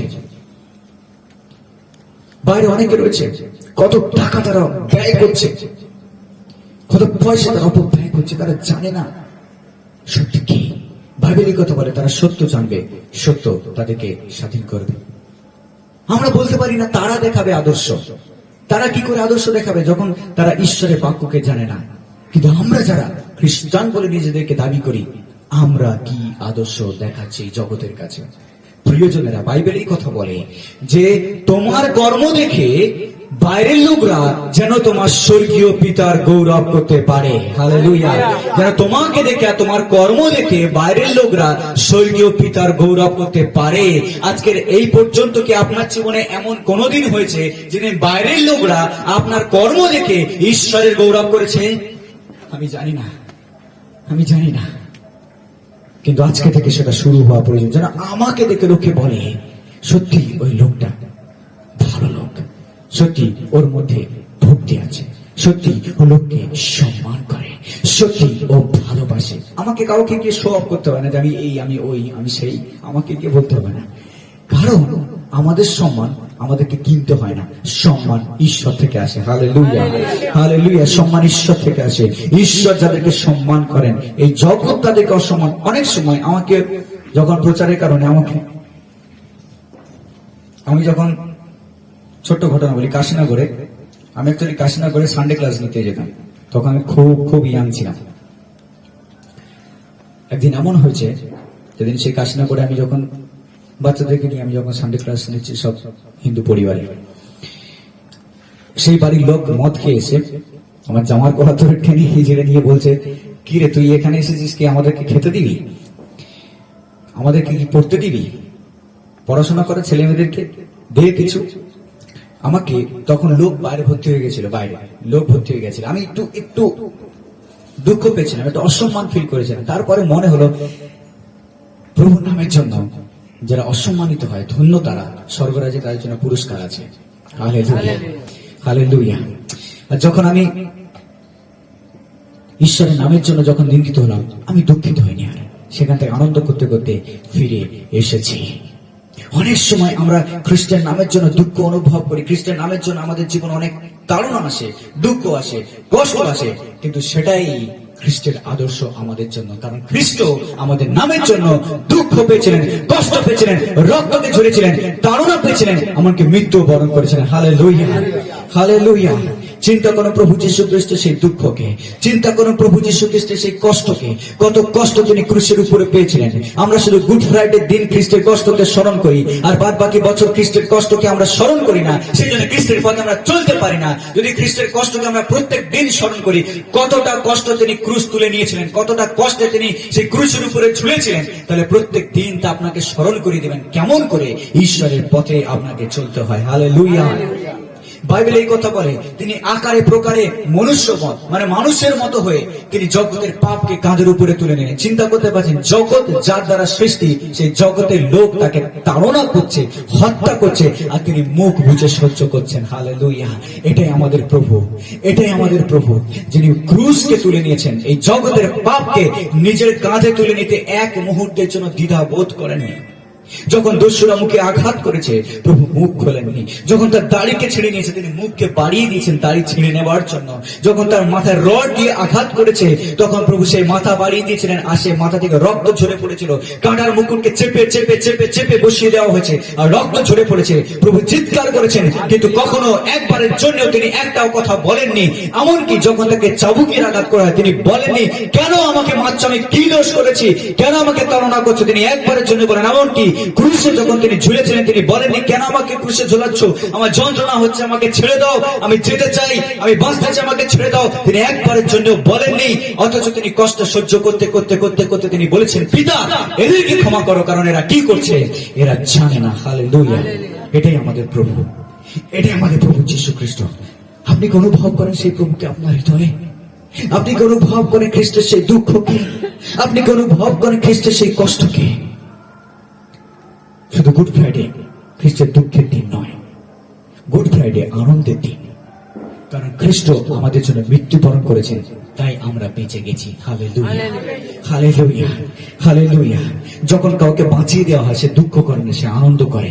আর খ্রিস্ট আমাদেরকে বাঁচিয়ে দিয়েছেন, তাই আমরা আনন্দ করি সেই দিনে যে খ্রিস্ট আমাদের জন্য মরে আমাদেরকে বাঁচিয়ে দিয়েছেন। হালেলুয়া। যদি খ্রিস্ট আমাদের পরিবর্তে না মরতেন তাহলে আমাদেরকে সেই ক্রুশের উপরে চড়ানো হতো, অর্থাৎ সেই নরকের যন্ত্রণার মধ্যে আমাদেরকে ফেলা হতো। হালেলুয়া। কিন্তু পরিবর্তে খ্রিস্ট আমাদের সেই নরকের যন্ত্রণাকে ক্রুশের উপরে তুলে এনেছেন, আর 3 ঘন্টা 3.5 ঘন্টা সেই ক্রুশের উপরে তিনি দগ্ধ হয়েছেন। তিনি দগ্ধ হয়েছেন সেই ক্রুশের উপরে। তার হাতে পায়ে মাথা থেকে রক্ত ঝরে পড়েছিল, শরীরের সমস্ত রক্ত ঝরে ঝরে পড়েছিল। আর সেই নরকের যন্ত্রণাকে তিনি ক্রুশের উপরে সহ্য করেছিলেন আপনার জন্য আর আমার জন্য। এটাই হচ্ছে খ্রিস্টের আদর্শ, লিগাসি, খ্রিস্টের আদর্শ। হালেলুয়া। আর সেই আদর্শকে আজকে আমাদের হৃদয়ে রাখতে হবে, কারণ যদি সেই আদর্শ আমাদের মধ্যে না থাকে আমি কখনো খ্রিস্টের পথে চলতে পারবো না। তার চরণ চিহ্ন আমাদেরকে অনুসরণ করতে হবে। Hallelujah, hallelujah. একটা ছোট্ট ঘটনা আমি বলি। একটা ছোট্ট ছেলে, সে কষ্ট পাচ্ছে কারণ তার জীবনে অনেক দুঃখ। ঈশ্বর তার প্রার্থনাকে শুনছে না, ঈশ্বর তার দুঃখকে দেখছেন। আর সে বলছে, প্রভু তুমি কোথায়, তুমি কোথায়? আমি তোমাকে ডাকছি, তুমি কি শোনো না? সমুদ্রের ধারে সে গেছে, আর আপনি জানেন সমুদ্রের চরে বালি, আর তার উপর থেকে হেঁটে গেলে কি হয়? পায়ের ছাপ পড়ে। আর সমুদ্রের বালির উপর দিয়ে হেঁটে যাচ্ছে সেই ছোট্ট ছেলে। আর কিছু আগে গিয়ে সে হাঁটু কেটে পড়েছে আর বলছে, প্রভু তুমি কি শোনো না? এই জগৎ আমাকে কত কষ্ট দিচ্ছে, তুমি কি দেখতে পাও না? তোমার কি মজা হয় আমার এই কষ্টকে দেখলে? তুমি কি আনন্দ পাও আমার এই দুঃখকে দেখলে? তোমার কি এক মুহূর্তের জন্য মনে হয় না যে তোমার এই সন্তান কত কষ্ট পাচ্ছে এই পৃথিবীর বুকে? আর যখন সে কাঁদছে হাও হাও করে, সেই বাচ্চা সে দেখলো একটা পাথর তার সামনে এসে পড়েছে। সে যখন পাথরটাকে তুলল, দেখলো পাথরে রক্ত। কি ব্যাপার, রক্ত? সে মাথা হাত দিয়ে দেখছে, আমাকে তো কেউ আঘাত করেনি, আমার মাথায় তো কোনো রক্ত নেই, তাহলে পাথরে রক্ত কোথা থেকে এলো? সে পিছনে ফিরে তাকালো আর দেখলো প্রভু যীশু খ্রিস্ট তাকে গার্ড, আর সমস্ত পাথরের আঘাত যীশুর উপরে এসে লাগছে। আর প্রভু বললেন, আমি তোমাকে গার্ড করে আছি, আমি যদি সরে যাই তাহলে সব পাথরের আঘাত, অর্থাৎ সব দুঃখ, কষ্ট, ব্যথা, রোগ, ঝামেলা, শয়তানের আঘাত তোমার উপর এসে পড়বে, আর তুমি সেটা সহ্য করতে পারবে না। হালেলুয়া। এটা হচ্ছে প্রভুর আদর্শ আমাদের জীবনের জন্য। আজকে প্রিয়জনের, আমরা যেন সেই আদর্শকে আমাদের জীবনে ধরে রাখতে পারি। একটা লোক অনেক কষ্ট পাচ্ছে, অনেক কষ্ট পাচ্ছে, অনেক কষ্ট পাচ্ছে, আর সে সেরকম নদী সমুদ্রের ধারে গেছে ঘুরতে, আর সে হেঁটে হেঁটে যাচ্ছে আর বলছে, প্রভু তুমি তো আমার সঙ্গে ছিলে, কিছুদিন আগে পর্যন্ত তুমি আমার সঙ্গে ছিলে, এমনকি তুমি আমার সঙ্গে হেঁটেছিলে, আর যখন আমি হেঁটে যাচ্ছি তোমার পায়ের ছাপ আমি দেখেছি, তুমি আমার সঙ্গে সঙ্গে হেঁটে গেছো প্রভু গো। কিন্তু কেন আমি এখন একা? তুমি কেন আমাকে ছেড়ে চলে গেছো? আমার অনেক দুঃখ, আমার অনেক কষ্ট, আমি সেটা সহ্য করতে পারছি না প্রভু। কেউ নেই আমার কাছে, আমার প্রিয়জন আমাকে ছেড়ে দিয়েছে, আমার বন্ধুরা আমাকে ছেড়ে দিয়েছে, আর যাদেরকে আমি বিশ্বাস করেছিলাম তারা আমাকে ঠকিয়েছে। তুমি কোথায় প্রভু? আর সে হেঁটে যাচ্ছে, তার পায়ের ছাপ পড়ছে। কিছুক্ষণ আগে গিয়ে সে রুকলো, দাঁড়ালো। একটা আওয়াজ তার কানে ভেসে এসেছে, বলছে, ওহে পিছনে ফিরে তাকাও। আর সে পিছনের দিকে তাকালো আর দেখলো তার পায়ের ছাপ। সে ভাবলো, আমারই তো পায়ের ছাপ। ঈশ্বর বলছেন, ওহে তুমি পায়ের ছাপটা দেখতে পাচ্ছ? ওটা তোমার পায়ের ছাপ নয়, ওটা আমার পায়ের ছাপ। আমি তোমাকে হাতে করে বয়ে নিয়ে বেড়াচ্ছি। হালেলুয়া। যখন আমরা সমস্যার মধ্যে পড়ি, ঈশ্বর আমাকে হাতে করে বয়ে নিয়ে বেড়ান। বাইবেলে প্রতিজ্ঞা করেছেন যে তিনি হাতের তালুতে আমাকে বহন করবেন, যেন আমার চরণে প্রস্তরের আঘাত না লাগে। হালেলুয়া। এই প্রতিজ্ঞা আপনার জন্য, আমার জন্য, আর এটাই খ্রিস্টের আদর্শ। আজকে প্রিয় বিশ্বাসী, তাই আজকের আপনি সেই আদর্শটা আপনার হৃদয়ে রাখুন। প্রভু আপনাকে ত্যাগ করেননি, তিনি আপনাকে বহন করছেন। যখন আপনার কষ্ট, যখন আপনার দুঃখ, কেউ আপনাকে আঘাত দিয়েছে, আপনি ভেঙে পড়েছেন, পরিস্থিতি এত কঠিন, সেখান থেকে আপনি বেরোতে পারছেন না, আর আপনি মনে করছেন যে আপনি একা স্ট্রাগল করছেন, কিন্তু বিশ্বাসী আপনি একা নন, ঈশ্বর আপনার সঙ্গে সঙ্গে আছেন। হালেলুয়া। যদি তিনি ওই ঘন আধারে আপনার সঙ্গে না থাকতেন, তাহলে আপনি ঘন আধারে হারিয়ে যেতেন। যদি সেই অগাধ সমুদ্রে তিনি আপনার সঙ্গে না থাকতেন, তাহলে সেই অগাধ সমুদ্রে আপনি ডুবে মরতেন। যদি সেই পর্বতের চূড়া তিনি আপনার সঙ্গে না উঠতেন, তাহলে আর সেই পর্বতের চূড়া থেকে আপনি সেই নিচে পড়ে যেতেন, আর আপনার অবস্থা শোচনীয় হতো, কেউ তুলবার থাকতো না। কিন্তু যিশু আপনার সঙ্গে আছে বলে আপনি আবার উঠে দাঁড়িয়েছেন। হালেলুয়া। বাইবেলের কথা বলে আমাদের ঈশ্বর হচ্ছেন সান্ত্বনার ঈশ্বর। এমন কোন দুঃখ নেই যার সান্ত্বনা তিনি দিতে পারেন না, এমন কোন কষ্ট নেই যার সান্ত্বনা ঈশ্বর থেকে আসে না। আজকে যদি আপনার জীবনে দুঃখ থাকে, যদি কষ্ট থাকে, যদি ব্যথা থাকে, আর আপনি বলছেন প্রভু আমি সহ্য করতে পারছি না, আপনি হাঁটু কারণ ঈশ্বরের সামনে চোখের জল যা মানুষের সামনে ফেলেছেন, চোখের জল যারা লোকের সামনে ফেলেছেন, লোকের কাছে গিয়ে কেঁদেছেন, একা একা মুখে বালিশ খুঁজে আপনি কেঁদেছেন, রাতে শুতে শুতে আপনি কেঁদেছেন, বালিশ ভিজিয়েছেন, আপনি গামছা ভিজিয়েছেন, আপনার রুমাল ভিজিয়েছেন, কাঁদতে কাঁদতে সেই কান্না, সেই চোখের জল হাঁটু গেড়ে ঈশ্বরের সামনে কাঁদুন, আর ঈশ্বর আপনার প্রার্থনার উত্তর দেবেন। হালেলুয়া। কারণ তিনি সান্ত্বনার ঈশ্বর, তিনি সান্ত্বনার ঈশ্বর। এমন কিছু নেই যা তিনি পূর্ণ করতে পারেন না। আমি জানি আমাদের প্রিয়জনরা যারা আমাদের ছেড়ে চলে গেছে, অনেক সময় মনে হয় এটা একটা বড় লস, আমি হারিয়েছি অনেক কিছু। কিন্তু বাস্তব চিত্র আপনার সামনে তুলে ধরি, যে আমাদের কাছ থেকে চলে গেছে, এই পৃথিবী ছেড়ে ভালো জায়গায় চলে গেছে, অনন্ত স্বর্গরাজ্যে। আমি ভালো বাস্তব কথা আপনাকে বলি, এই পৃথিবীর বুকে যতদিন আপনি থাকবেন, দুঃখ আপনাকে ছাড়বে না। এই পৃথিবীর বুকে যতদিন আপনি থাকবেন, কষ্ট আপনার সঙ্গে থাকবে। কিন্তু ধন্য তারা যারা এই পৃথিবী ছেড়ে ঈশ্বরের কাছে চলে গেছে, অনন্ত স্বর্গরাজ্যে তারা প্রবেশ করেছে। হালেলুয়া। এই পৃথিবী আমাদের চিরস্থায়ী বাসস্থান নয়।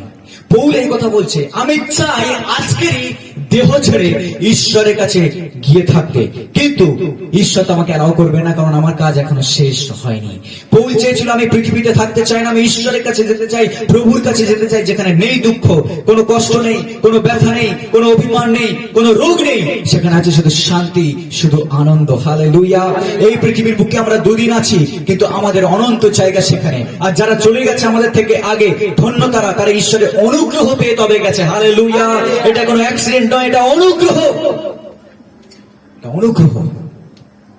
আমি প্রার্থনা করি প্রভুর কাছে, প্রভু যদি তুমি নাও আমাকে, আমি দুঃখিত নই, আমি দুঃখিত নই, কারণ আমি জানি যখন আহ্বান স্বর্গ থেকে আসবে, একটা বড় আহ্বান। ঈশ্বর আমাকে প্রথম ডেকেছেন তার সেবা করার জন্য, আর দ্বিতীয়বার তিনি আমাকে ডাকবেন যদি তিনি ফিরে না আসেন, তার কাছে চলে যাওয়ার জন্য।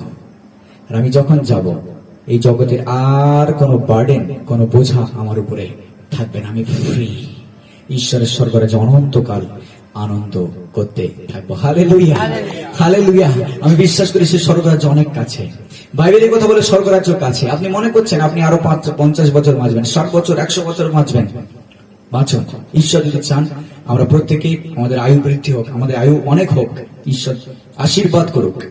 কিন্তু এই জগৎ আমাদের জায়গা নয়, আমাদেরকে যেতে হবে, আর সেখানে অনন্তকাল আমরা থাকতে চলেছি। ধন্য তারা যারা সেখানে প্রবেশ করেছে, ঈশ্বরের আনন্দে তারা আনন্দ করছে। হালেলুয়া।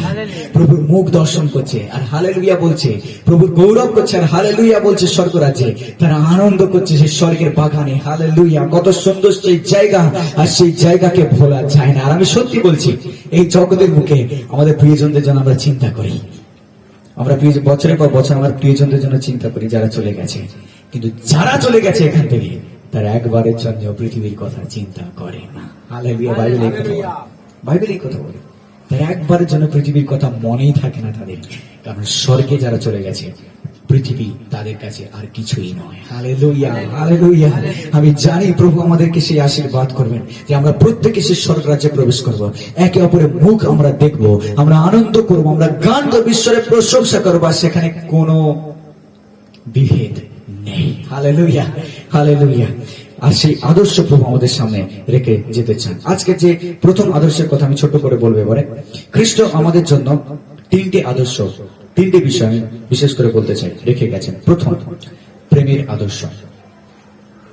প্রথম যোহন 3 অধ্যায় 16 পদ আমরা পড়ি। আমরা অনেক সময় যে প্রেম শব্দটা ব্যবহার করি, অনেক সময় আমরা শুনেছি প্রেম শব্দটা বাইবেল থেকে, কিন্তু আজকের আমি আপনাকে দেখাতে চাই বাইবেল কি বলে প্রেম সম্পর্কে। প্রথম জন 3:16 যদি কেউ পেয়ে থাকে পড়ুক।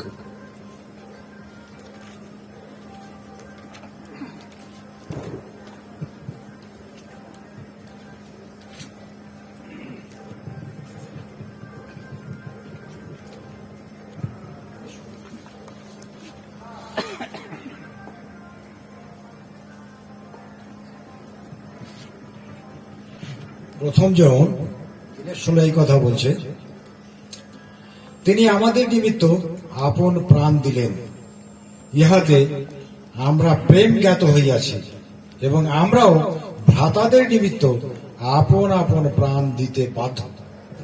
হালেলুয়া। প্রেম কাকে বলে? তিনি আমাদের নিমিত্তে আপন প্রাণ দিলেন, খ্রিস্ট, ইহাতে আমরা প্রেম জ্ঞাত হয়েছে, আমি প্রেমকে জেনেছি, এবং আমরাও ভ্রাতাদের জন্য মানে ভাইদের জন্য আপন আপন প্রাণ দিতে বাধ্য। আমি বলছি না, বাইবেলের কথা বলছে। এটাই হচ্ছে প্রেম। প্রেম এটাই যেখানে স্যাক্রিফাইস রয়েছে, আত্মত্যাগ রয়েছে, আত্মাহুতি রয়েছে, নিজেকে সঁপে দেওয়া রয়েছে। প্রেম মানে নেওয়া নয়, প্রেম মানে দেওয়া। প্রেম মানে চাওয়া নয়, প্রেম মানে বিলিয়ে দেওয়া। প্রেম এতটাই হোক আমাদের জীবনে, নিজেদের জীবন সমর্পণ করতে যেন আমরা পিছু পা না হই। বাইবেল সেই প্রেমের কথা বলছে। এটাই হচ্ছে খ্রিস্টের আদর্শ। খ্রিস্ট আমাদের জন্য এত প্রেম করলেন যে নিজের জীবনকে তিনি দিয়ে দিলেন ক্রুশের উপরে। সেই প্রেম যেন আমাদের মধ্যে থাকে। আপনি জানেন কেন আজকের আমাদের পরিবার ভেঙে যাচ্ছে? কেন আজকের 51টি পরিবার ভেঙে গিয়ে নিউক্লিয়ার পরিবারে পরিণত হচ্ছে? কেন ভাই ভাইয়ের মধ্যে মিল নেই? কেন বোন বোনের মধ্যে হিংসা? কেন পাড়া প্রতিবেশীদের মধ্যে হিংসা? কেন দ্বন্দ্ব? একটা জিনিসের অভাব। কি বলুন তো? কিসের অভাব? প্রেমের অভাব। জানেন, সব ঝামেলার একটাই মেডিসিন, সেটা হচ্ছে প্রেম। যদি আমি কাউকে প্রেম করি, আমি কখনো তার অমঙ্গল চাইতে পারি না। ঈশ্বর আমাদেরকে প্রেম করেন, তাই তিনি কখনো আমাদের অমঙ্গল করেন না। কিন্তু আজকে কত মানুষ এই পৃথিবীতে রয়েছে যারা একে অপরের ক্ষতি করতে পিছপা হয় না।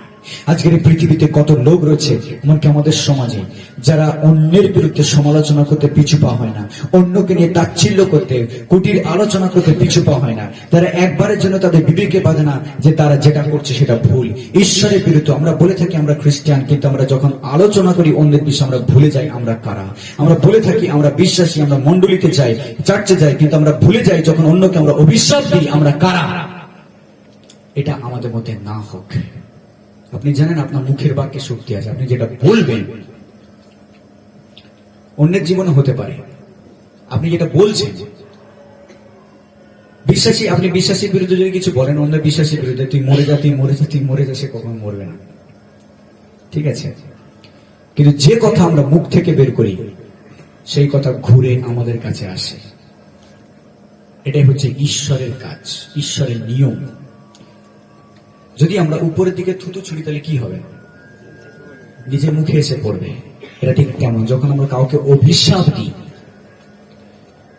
অভিশাপ অনেক সময় মনে মনে আমরা দিই। মনে রাখতে হবে, মুখ থেকে বা মন থেকে আমি যে কথাটাকে বের করছি সেটা ঘুরে আবার কার কাছে আসবে? আমার কাছে ফিরে আসবে। এটা ঈশ্বরের নিয়ম, কেউ পরিবর্তন করতে পারে না। তাহলে আমাদের কি করা প্রয়োজন? প্রেম। হালেলুয়া। প্রেম সমস্ত সমস্যার সমাধান। বাইবেল এই কথা বলে, তুমি সমস্ত হৃদয়, সমস্ত মন, সমস্ত প্রাণ দিয়ে তোমার সৃষ্টিকর্তাকে প্রেম করো। আর দ্বিতীয়, তোমার প্রতিবেশীকে কিসের মতো প্রেম করো? নিজের মতো প্রেম করো। চিন্তা করতে পারেন, তোমার প্রতিবেশীকে তুমি নিজের মতো প্রেম করো। নিজের মতো প্রেম করো মানে কি? কখন আয়নার সামনে দাঁড়িয়েছে? যখন আমরা আয়নার সামনে দাঁড়াই আমরা কাকে দেখতে পাই? নিজেকে দেখতে পাই। যদি কোনো দাগ থাকে আমরা হাত দিয়ে দেখি এখানে দাগ আছে। আমরা নিজের মুখকে দেখতে পাই। আমি কেমন, কালো কি ফর্সা, মুখটা বড় কি মুখ সরু, আমরা দেখতে পাই আমাদের আকৃতিকে যখন আমরা আয়নার সামনে দাঁড়াই, ঠিক তেমনি ঈশ্বর তিনি চান যেন আমরা অন্যকে প্রেম করি। যখন আমরা নিজের মুখকে দেখতে পাই, আমরা বলি এটা ঠিক আছে কি ওটা ঠিক নেই, আমরা সেটাকে মেকআপ করে নিই, ঠিক আছে। আমরা যখন নিজেদেরকে দেখি, নিজেদেরকে অনেক ভালোবাসতে ইচ্ছা করে। বাইবেল বলে প্রতিবেশীকেও ঠিক তেমনি নিজের মতো প্রেম করো, প্রতিবেশীকে নিজের মতো প্রেম করো। যতটা প্রেম আমরা নিজেদেরকে করি, ততটা প্রেম প্রতিবেশীকে করতে হবে। প্রথম যখন আবার 4:7 এই কথা বলছে, 4:7 পদ, যে আমাদের কাছে সেই আদর্শ রেখে দেওয়া গেছে। 4:7 পদ আমি সব পড়বো না। প্রেম, প্রেম ছাড়া আমাদের জীবন মূল্যহীন। তাই আসুন আমরা একে অপরকে প্রেম করি। যেদিন আমরা প্রেম করতে ব্যর্থ হব, সেদিন আমরা প্রেম পেতেও ব্যর্থ হব। প্রেম এমন একটা জিনিস যেটা পাওয়া যায় দেওয়ার মধ্যে। হালেলুয়া। যদি আমরা প্রেম দিতে শিখি, তবে আমরা প্রেম পাবো। ঈশ্বর তাদেরকে ভালোবাসেন যারা প্রেম করতে জানে। হালেলুয়া। আজকে যদি আপনি প্রেম করেন অন্যকে, যদি আপনি প্রেম করেন, তাহলে ঈশ্বর আপনাকেও প্রেম করবেন পরিবর্তে। দ্বিতীয় আদর্শ প্রভু যিশু আমাদের কাছে দিয়ে গেছেন, সেটা হলো ক্ষমার আদর্শ।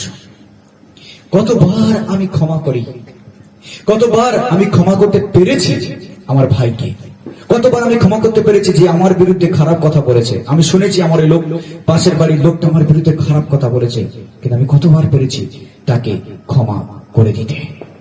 এফেসীয় 4:32 এই কথা বলছে, তোমরা পরস্পরকে ক্ষমা করো। কি করো? পরস্পরকে তোমরা কি করো? ক্ষমা করো। ক্ষমা দেওয়ার মধ্য দিয়েই ক্ষমা পাওয়া যায়। যদি আমরা অন্যকে ক্ষমা করি, তবে আমাদের স্বর্গীয় পিতা আমাদেরকে কি করবেন? ক্ষমা করবেন। আর যদি অন্যকে আমরা ক্ষমা না করতে পারি, আমাদের স্বর্গীয় পিতা ক্ষমা করবেন না। আপনি ক্ষমা চান? হয়তো আমরা মনে মনে ভাবছি, কি পাপ করেছে আমি ক্ষমা চাইবো, কি অপরাধ আমার মধ্যে আছে আমি ক্ষমা চাইবো। যদি আমরা হিসাব করতে বসি, দিনের শেষে অন্তত 100টার বেশি পাপ আমরা করে থাকি। প্রত্যেক দিন অপরাধ আমরা করে থাকি, আমাদের চিন্তায়, কথায়, ব্যবহারে, আমাদের চলাফেরায় আমরা অনেক পাপ করে থাকি। সব পাপের ক্ষমা প্রয়োজন। সেই জন্য দিনের শেষে ঈশ্বরের কাছে ক্ষমা চাওয়া দরকার। আমি জানি না কজন ক্ষমা চায়, কিন্তু আমাদের প্রত্যেককে বলা দরকার, প্রভু আজকের দিনে যদি কোনো অপরাধ থেকে থাকে, তুমি দেখিয়ে দাও আমাকে, ক্ষমা করো, যেন দ্বিতীয় দিন আমি এরকম অপরাধ না করি। ক্ষমা করার মধ্য দিয়ে ক্ষমা পাওয়া যায়। যখন আমরা অন্যকে ক্ষমা করব, ঈশ্বর আমাদেরকে ক্ষমা করে দেবেন। আরেকটা বিষয় খুব সিরিয়াস, আমরা অনেক সময় অপরাধকে পুষে রাখি, আমরা ক্ষমা করি না, ক্ষমাও পাই না। আমরা যে পাপের ক্ষমা পাইনি, অনেক সময় আমাদের পাপের প্রতিফল পরবর্তী বংশধরদের উপরে আসে। এটা অনেক সিরিয়াস। প্রভু যিশু বলছেন, তোমার শত্রুকে তুমি ক্ষমা করো। ক্ষমা এমন একটা শক্তি, ক্ষমা এমন একটা শক্তি যা মানুষকে মিল করিয়ে দেয়। ক্ষমা অ্যাটম বোমের মতো, যেখানে সেটা পড়বে সেখানে সমস্ত কিছুকে ছাড়খাড় করে দেবে। ক্ষমা এমন একটা জিনিস যেখানে অনেক ঝামেলা রয়েছে, ছোট্ট কথায় একটা ঝামেলা তৈরি হলো, সেখানে শুধু একটা ক্ষমার বাক্যের প্রয়োজন। যদি আপনি সেটা দিতে পারেন, সমস্ত ঝামেলার সমস্যার সমাধান শেষ, সমস্যার সমাধান হয়ে গেল। অনেক সময় ঝগড়া, ঝামেলা, মারপিট কোনো কারণ ছাড়াই হয়, কোনো কারণ ছাড়া হয়। কারণ শয়তান আমাদের জীবনে এমন কিছু ইস্যু নিয়ে আসে যার কোনো কারণ নেই, অথচ তার প্রতিফলন অনেক মারাত্মক হয়। তাই ক্ষমা আমাদের সঙ্গে সঙ্গে যেন থাকে। পরিবারে একে অপরের প্রতি যেন ক্ষমা থাকে, পাশাপাশি লোকদের মধ্যে যেন ক্ষমা থাকে, স্বামী স্ত্রীর মধ্যে যেন ক্ষমা থাকে, ভাই বোনের মধ্যে যেন ক্ষমা থাকে, প্রিয়জনদের মধ্যে যেন ক্ষমা থাকে। যদি ক্ষমা না থাকে, তাহলে আমরা একে অপরের থেকে ডিস্ট্যান্ট হতে থাকবো, দূরে সরে যেতে থাকবো, আর কাছে আসতে পারবো না। ক্ষমা না করার কারণে আজকের কত ভাই ভাইয়ের সঙ্গে কথা বলে না, বোন বোনের সঙ্গে কথা বলে না, বাবা ছেলের সঙ্গে কথা বলে না, পাড়া প্রতিবেশী একে অপরের সঙ্গে কথা বলে না, বিভেদ তৈরি হয়েছে, কারণ তাদের মধ্যে ক্ষমার অভাব রয়েছে। আজকে প্রভু বলছেন, যদি তার পথে চলতে চান, তার আদর্শে চলতে চান, তাহলে অবশ্যই আপনাকে ক্ষমা করতে হবে। হালেলুয়া। আমি একটা দিদিকে চিনি, প্রভুকে বিশ্বাস করে বাপ্তিস্ম নিয়েছে হিন্দু পরিবার থেকে। আর সে প্রভুকে বিশ্বাস করেছে, কিন্তু তার স্বামী মেনে নেয়নি। তার স্বামী বিভিন্ন রকম ভাবে তার উপরে অত্যাচার করে। যখন বাড়িতে সে বাইবেল পড়তো, তার স্বামী বিভিন্ন রকম ভাবে তাকে ডিস্টার্ব করতো যেন সে বাইবেল পড়তে না পারে। বাইবেল পড়লে তাকে গালাগাল করতো, বাজে ভাষায় কথা বলতো, তুই বেরিয়ে যা, তুই চলে যায়, পরিবারে তোকে দরকার নেই, তুই একটা কলঙ্ক, তুই একটা অভিশাপ, অনেক রকম ভাবে সে স্ত্রীকে অত্যাচার করে। কিন্তু সেই দিদি তার স্বামী এত মারধর করার পরে মাঝে মধ্যে যখন অফিসে যখন কাজে আসতো, যখন সে বাড়ি থেকে যখন কাজে আসে, কয়েকবার লক্ষ্য করেছি বা কয়েকবার দেখেছি তার গায়ে কাটা ছেঁড়ার দাগ, কালো দাগ, কাটা ছেঁড়ার দাগ। কি হলো দিদি, কি করে এই সমস্ত জিনিসগুলো হলো? তখন দিদি লুকানোর জন্য বলে, না না ওসব কিছু নাই। কিন্তু যখন আমি জিজ্ঞেস করি কি হচ্ছে বলো আমাদের কাছে, কি কি কোনো সমস্যা, কি কোনো ঝামেলা, তখন সে বর্ণনা করতে শুরু করে এটার স্বামী ঘরে লাইট অফ করে দিয়ে তাকে দুমদাম মারতে শুরু করে, শুধুমাত্র যিশুকে বিশ্বাস করার কারণে, বাইবেল পড়ার কারণে, তার বিশ্বাসের কারণে। কিন্তু সেই স্ত্রী তার স্বামীকে ক্ষমা করে দেয়, কারণ খ্রিস্টের আদর্শকে সে অনুসরণ করছে। আজকে প্রিয়জনেরা, আমাদেরও প্রয়োজন ক্ষমা করে দেওয়া। যদি আমরা ক্ষমা না করতে পারি তাহলে আমাদের জীবনে কখনো শান্তি আসবে না। তৃতীয় আদর্শ প্রভু আমাদের সামনে রেখে গেছেন, সেটা হলো নম্রতার আদর্শ। আমি কি নম্র আমার জীবনে? যে নিজেকে উঁচুতে তোলে, বাইবেল বলে ঈশ্বর তাকে কি করেন, নিচে নামান। আপনি দেখবেন অহংকারী লোকরা চিরস্থায়ী হয় না। যাদের জীবনে অহংকার এসেছে, মনে রাখবেন বাইবেলের কথা বলে অহংকারের পূর্বে, পতনের পূর্বে কি আসে? অহংকার আছে। অহংকারের পিছনে কে দাঁড়িয়ে আছে? পতন দাঁড়িয়ে আছে। কে দাঁড়িয়ে আছে? পতন। পতন দাঁড়িয়ে আছে। পতন উপর থেকে পড়লে কি রকম হয়? পতন। তো যখন অহংকার কারের ভিতরে প্রবেশ করে, তার পিছনে দাঁড়িয়ে আছে পতন, তার মানে সে পড়বে। বাইবেলের কথা বলে যেন আমরা ঈশ্বরের শক্তিশালী হাতের নিচে নিজেকে নত করি। কিসের গর্ব, কিসের অহংকার? কি নিয়ে যাবো এই পৃথিবী থেকে? আমার ডিগ্রি, আমার শিক্ষা, আমার রং, বংশ মর্যাদা, টাকা পয়সা, ধন দৌলত, পরিবারের মর্যাদা, কি নিয়ে যাবো এই পৃথিবী থেকে? এই পৃথিবী থেকে নিয়ে যাওয়ার কিছু নেই, সবকিছু এই পৃথিবীতে আমাকে রেখে যেতে হবে। হালেলুয়া। তাই যারা অহংকারী তারা সতর্ক হোক, যেন খ্রিস্টের আদর্শকে তারা অনুকরণ করে। কারণ খ্রিস্ট তিনি শুধু ডিগ্রিধারী নন, এই পৃথিবীর ডিগ্রি তার প্রয়োজন ছিল না, কারণ সারা বিশ্ব ব্রহ্মাণ্ডের ডিগ্রি তার কাছে রয়েছে, সমস্ত শিক্ষা তার কাছ থেকে আসে, জ্ঞান তার কাছ থেকে আসে। তিনি সৃষ্টিকর্তা এই পৃথিবীর বুকে, প্রভু যীশু খ্রিস্ট। অথচ তিনি সৃষ্টিকর্তা হয়েও নিজেকে নত আর নম্র করলেন, এমনকি এত নত হলেন যে ক্রুশীয় মৃত্যুবরণ পর্যন্ত তিনি ঈশ্বরের আজ্ঞা বহ হলেন। হালেলুয়া। আমার প্রভু নত হলেন, আমি কি করে গর্বিত হতে পারি? বলুন তো একটা উদাহরণ প্রভু যীশু খ্রিস্টের নত হবার মনে পড়ে। তিনি নিজেকে নত করলেন, নম্র করলেন, দাসের রূপ ধারণ করলেন, তিনি দাস হলেন, চাকর হলেন। তিনি শিষ্যদের কি করেছেন? পা ধুয়ে দিয়েছেন। চিন্তা করতে পারেন, এটা হচ্ছে ডিফারেন্স আমাদের গুরুর সঙ্গে, এই জগতের গুরুর। এই জগতের গুরু পা ধোয়ার জন্য পা বেরিয়ে দেয়, তাই তো? শিষ্যরা পায়ের কাছে বসবে আর গুরুর কথা শুনবে। কিন্তু আমাদের প্রভু যিশু ঠিক অপোজিট। তিনি পা ধোয়ার জন্য বাড়িয়ে দেন না, তিনি অন্যের পা ধুইয়ে দেন। Hallelujah, hallelujah. আর তাই তাকে আমরা সম্মান করি, তার স্থান আমাদের হৃদয়ে, কারণ তার মতো গুরু এই পৃথিবীতে হয় না। হালেলুয়া। তিনি নিজেকে নত করলেন, তিনি অহংকারী হলেন না, গর্বিত হলেন না। তাই আজকের আমরাও যেন গর্বিত না হই, নম্র হই। যদি আমাদের মধ্যে কোনো গর্ব থাকে, অহংকার থাকে, তাহলে আজই বিসর্জন দিতে হবে আর খ্রিস্টের পদচিহ্ন ধরে এগিয়ে চলতে হবে। হালেলুয়া। তাহলে আমাদের সামনে খ্রিস্টের পদচিহ্ন রয়েছে, শুধু আমাদের সামনে নয়, আমাদের হৃদয়ে, যেন সেই পদচিহ্ন, তার পায়ের চিহ্ন ধরে আমি এগিয়ে যেতে পারি আর বলি, প্রভু যতদিন আমি বাঁচবো ততদিন তোমার সেই পায়ের চিহ্নকে ধরে আমি এগিয়ে যাব। চাই জগৎ আমাকে ত্যাগ করুক, আমার প্রিয়জন আমাকে অবজ্ঞা করুক, আমার প্রতিবেশী তাচ্ছিল্য করুক, অথবা আমার বন্ধু আমাকে ছেড়ে দিয়ে চলে যাক, কিন্তু আমি চিরদিন, এমনকি শেষ দিন পর্যন্ত আমি তোমার পায়ের চিহ্ন ধরবো। কারণ তুমি আমার সামনে, আমি তোমার পিছনে, তুমি আমার প্রভু, আমি তোমার শিষ্য, তুমি আমার ঈশ্বর আর আমি তোমার সন্তান। Hallelujah, hallelujah, hallelujah. আর এটাই হলো প্রকৃত খ্রিস্টীয় জীবন। হালেলুয়া। আপনি চান না প্রকৃত খ্রিস্টান হতে? এটাই হলো প্রকৃত খ্রিস্টান। হালেলুয়া। সাধু সুন্দর সেনের কথা হয়তো শুনেছেন। আমার জীবনে প্রথম ইন্সপিরেশন যখন আমি পড়তাম, ঠাকুরদার কাছে বইটা ছিল, ঠাকুরদা দিয়েছিলেন, জেঠু দিয়েছিলেন। আর সেই বই পড়ে প্রথম যখন আমি খুব ইয়াং ছিলাম, খুব পুরনো বই, আমি ইন্সপায়ার্ড হয়ে প্রভুতে আমি খুবই আমি ইন্সপায়ার্ড হই, আর সেই বই পড়ে আমি খুব ভালো লেগেছিল। সেই বই এরকম বর্ণনা করা আছে যে যখন সাধু সুন্দর সিং তিনি হেঁটে যেতেন, তিনি খালি পায়ে হাঁটতেন আর গেরুয়া পোশাকধারী, তিনি শিখ ছিলেন, শিখ ধর্মের। ছোটবেলায় বাইবেলকে পড়িয়েছেন, খ্রিস্ট ধর্মকে গ্রহণ করব না, খ্রিস্টানদেরকে মেনে নেব না, আমি হিন্দু, আমি শিখ, আমার একটা আদর্শ রয়েছে, আমার একটা ঐতিহ্য রয়েছে, বংশ মর্যাদা রয়েছে, আমার মাথায় পাকড়ি পরা থাকে, আমি কি করে খ্রিস্টান হব, আমি কি করে যিশুকে বিশ্বাস করব, আমি কি করে খ্রিস্টানদের ঈশ্বরকে আমি গ্রহণ করব, সম্ভব নয়। সে বাইবেল পড়িয়েছিল, আর সেদিন রাত্রে প্রভু তাকে দর্শন দিয়েছেন, বলেছেন, সুন্দর, কেন তুমি আমাকে তাড়না করছো? সুন্দর খ্রিস্টকে তাড়না করছে আর নিজেকে তাড়না করছে, তার হৃদয় বিচলিত হয়েছে।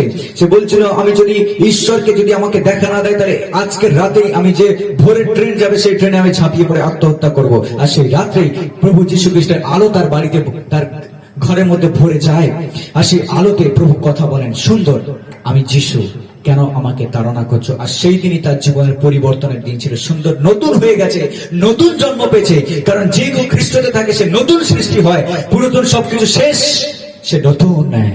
আর সুন্দর গেরুয়া পোশাক তুলে নেয়, সারা ভারতবর্ষে সে প্রচার করে, পাঞ্জাব থেকে তিব্বত পর্যন্ত সুন্দর হেঁটে হেঁটে ঈশ্বরের সুসমাচারকে প্রচারিত করেন।